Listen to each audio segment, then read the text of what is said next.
Yes, ready, start. The uniqueness of Indian growth experience is that it takes place entirely within the framework of a democratic polity. This has demonstrative implications for the world at large. The success of India will be a living proof that growth need not come at the cost of human freedoms. At the same time, its intrinsic stability and concessional basis will make themselves fully felt in long term partnerships. Many of you probably know the diversity and the complexity of a country of 1 billion people that India is. And the great religions of the world are represented in our country. We have 150 million citizens who practice the faith of Islam, and I say it with some pride about their patriotism that no one of them has joined the ranks of these gangs like Al Qaeda or other terrorist activities. Our track record on cooperation with the United States, even with the last year that our government has been in office, clearly conveys a determination to raise both its quality, content, and scope. We have completed the next steps in strategic partnerships. We have established energy and economic dialogues at the very high cabinet levels, put in place an intellectual property rights regime and investment politics that encourage business. We have addressed the long standing disputes about American direct investments in the famous Dab Hole project. We have recently concluded with the United States an open skies agreement. We have expanded our defense cooperation with a new framework and worked very closely with the US on tsunami relief operations. Last year, these achievements gave us the confidence to now tackle the more ambitious agenda that we have before us. India has consistently sought to ensure that global institutions and agreements are perceived to be fair and equitable at a time when global challenges like terrorism, weapons of mass destruction, proliferation, environment, or health have become more complex. It is vital that global mechanisms have the necessary capability and credibility to respond in matters relating to terrorism. We recognize that it is a global phenomenon. We ourselves have suffered grievously at the hands of these terrorist gangs for more than 15 years. We therefore understand the pains and suffering of the American people or the citizens of London when terror afflicts them.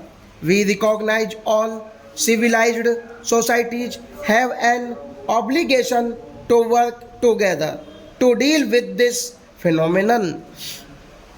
I feel greatly honored and privileged to be present here today as we mark the opening of a new page in the history of this blessed country of Afghanistan.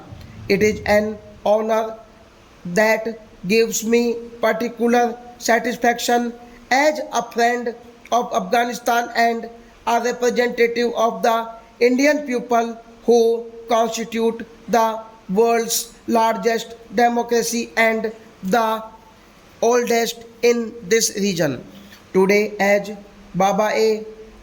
Millet lays the foundation stone of the Parliament of the Islamic Republic of Afghanistan, the roots of a plant are being laid that will, through your nurturing and care, grew into a steady Panja Chinar of democracy. Representation is the very essence of democracy. This edifice, when it is built, will be the very heart of democracy in Afghanistan. We believe that democratic institutions need to be encouraged, nourished, and promoted. We also believe that they should develop and evolve in accordance with the culture, values, and native genius of each country. We are pertaining other democracies through the Global Democracy Initiative and have contributed $10 million to the UN Democracy Fund to be used to promote institutions based on the eternal values of liberty, equality, and fraternity. Afghanistan may be a young democracy, but it has always been a plural society with a unique mosaic of different ethnic and linguistic groups. The Afghan people have a tradition of democratic discourage through institutions like the Loya Jirgaj, the practice of consensual decision making in Afghanistan is century old.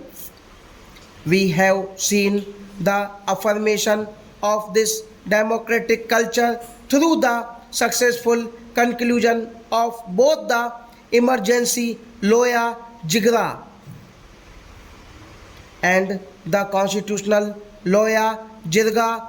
We admire and respect the manner in which this exercise was carried out under the gaze of international media and observers. And we salute our Afghan brethren on this remarkable achievement. By a happy coincidence, 26th of January, the Indian Republic Day also marks the day when the Afghan constitution came into effect in the year 2004. Democracy grows in open society, but open society, whether old or young, are equally threatened today by the rise of global terrorism. In fact, the open culture of our society makes us all the more vulnerable. Globalization has made the world interconnected and interdependent. To deal effectively with global terrorism, democracies need to work together. Afghanistan has a unique position in this alliance of democracies that are fighting this menace. We are ready to work with the government and people of Afghanistan to ensure that Afghanistan will never again be hostage to or become a haven for terrorists. The real test of a functioning democracy does not lie within the pages of the Constitution, that will lie in the August House stop.